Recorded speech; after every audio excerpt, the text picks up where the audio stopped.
Au fait, JC, là, je vois deux types de balles, enfin deux types de boîtes et de balles.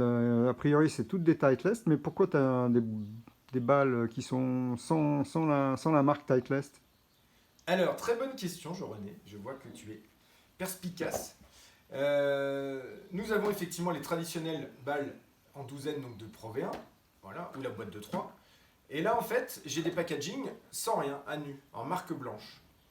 Et ben, ces packagings, en fait, sont envoyés avant la sortie, commercialisation des balles, des nouvelles balles qui sortent tous les 2 ans à peu près, hein, ça dépend des manufacturiers, mais chez Titleist, c'est tous les 2 ans. Ces balles sont envoyées quelques mois auparavant aux joueurs du tour, qui sont soit sous contrat, soit pas sous contrat, pour leur faire valider en fait les évolutions de la recherche et développement. Donc ici on a un échantillon, voilà, donc c'est une douzaine hein, qui est envoyée, c'est marqué d'ailleurs 2019 proto, donc c'était les derniers prototypes pour le lancement de la nouvelle Pro V1 et Pro V1X en 2019.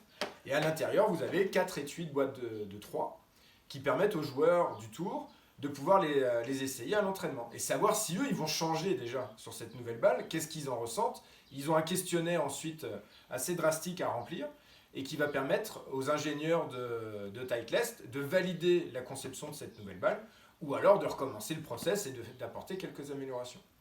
Alors ici pour l'anecdote, j'ai eu la chance de rencontrer l'année dernière Victor Pérez lors d'un stage au Maroc lorsqu'il était venu avec son team. Donc il m'a fait une petite dédicace. Voilà, ça c'était juste un petit clin d'œil.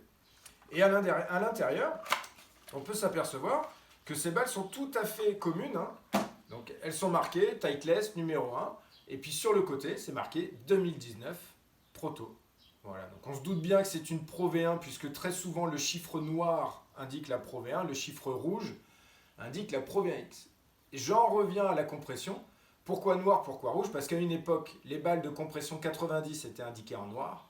Les balles de compression 110, ou supérieures à 90 en tout cas, étaient indiquées en rouge. Donc la Pro V1 a toujours une compression plus faible que la Pro V1X. C'est pour ça qu'on voit beaucoup de joueurs du tour jouer plutôt la Pro V1X, parce qu'ils tapent un peu plus fort. Sauf que depuis les modèles 2015, puis 2017, puis 2019, c'est surtout une histoire de trajectoire. En fait, un joueur du tour va sélectionner sa balle, non plus par rapport à sa vitesse, puisqu'il doit faire des drives, il doit faire des coups de fer 8, des coups de sandwich et des putts.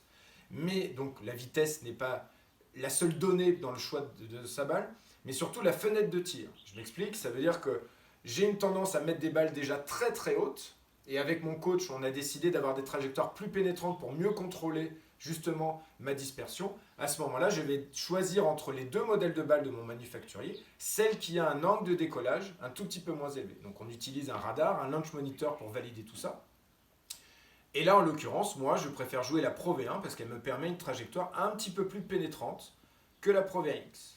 Voilà pour la petite histoire. Merci. Ok.